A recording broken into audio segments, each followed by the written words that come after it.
Visual Guide to Stomach Ulcers. 1. What is an ulcer? When your stomach's healthy, it's coated in a layer of sticky mucus. This protects it from the harsh acid that breaks down your food. If something upsets this balance, you end up with more stomach acid and not enough mucus. Over time, that acid gnaws away at the tissue that lines your stomach. The painful and sometimes bloody open sore it causes is called an ulcer. Some are tiny, while others are over an inch long. To blame it on a germ. The most frequent cause of ulcers isn't stress or super spicy food. Those only make the problem worse. A bacteria in your gut called Helicobacter pylori, H. pylori, is often the culprit.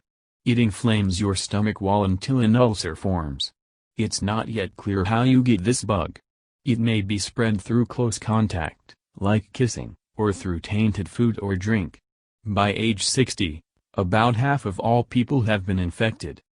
3. Why painkillers can cause trouble.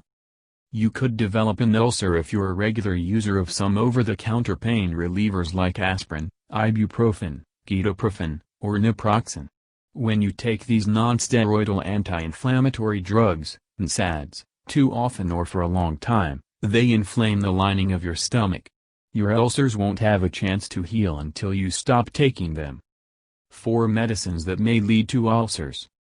Some medications, when you take them at the same time as NSAIDs, can set the stage for an ulcer. Steroids and blood thinners can be tough on your stomach. So are some drugs that help treat the bone-thinning condition called osteoporosis, such as alendronate, Fosamax, and risodronate, Actonol. 5. Could it be cancer? It's rare, but sometimes tumors cause stomach ulcers. If you have something called Zollinger-Ellison syndrome, ZES, it means one or more growths called gastrinomas form in your small intestine and pancreas.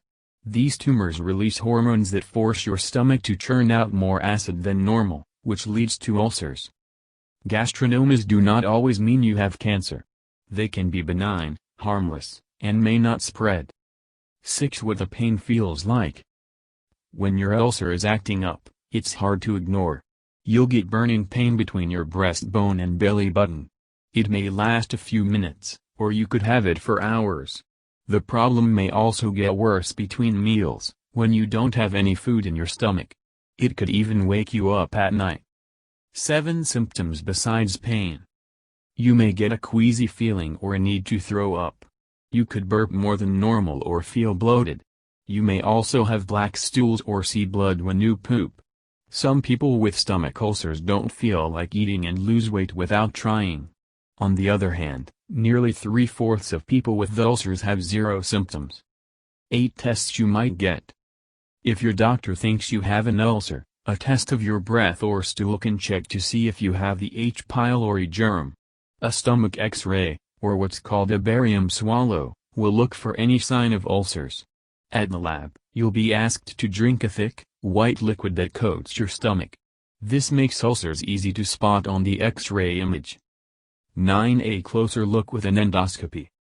This procedure lets your doctor see any ulcers and take a tissue sample, which can be tested for H. pylori.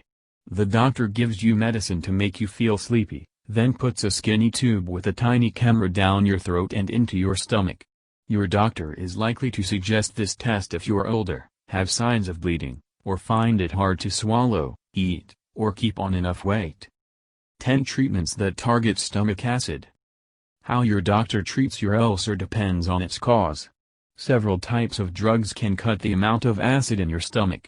They also coat your stomach to protect your ulcer so it has a chance to heal. Your doctor may suggest you take an over-the-counter antacid to get some quicker short-term relief. 11. Antibiotics. You'll need to take them if your ulcer is due to H. pylori. These medications cure most ulcers caused by this bacteria, but it can be tough to get rid of H. pylori once and for all.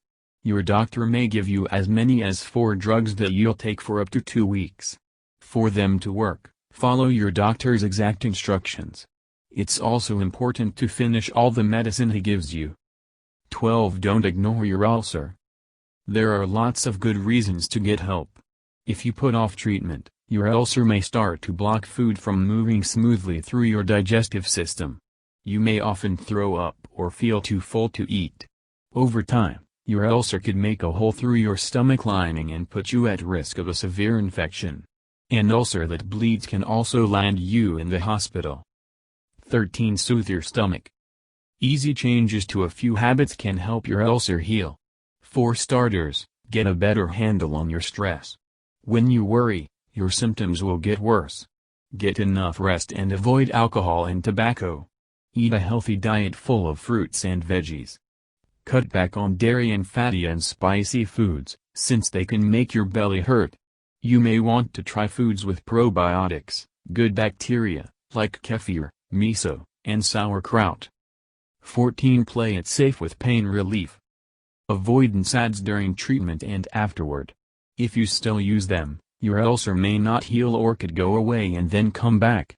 To ease pain, try acetaminophen, which is easier on your stomach. Your doctor can also prescribe a pain reliever that's gentle on your stomach. If you must have an NSAID, take the smallest dose that still helps you, and swallow it with food. 15. Give yourself time to heal. Stomach ulcers often respond well to treatment and sometimes heal within weeks. Your doctor may want to do another pylori test or endoscopy to make sure. An ulcer that doesn't clear up could be due to many reasons, from not taking your drugs the right way or another health problem like Crohn's disease. Be patient. Your doctor will gather more info about your symptoms and try other treatments to get your stomach feeling better.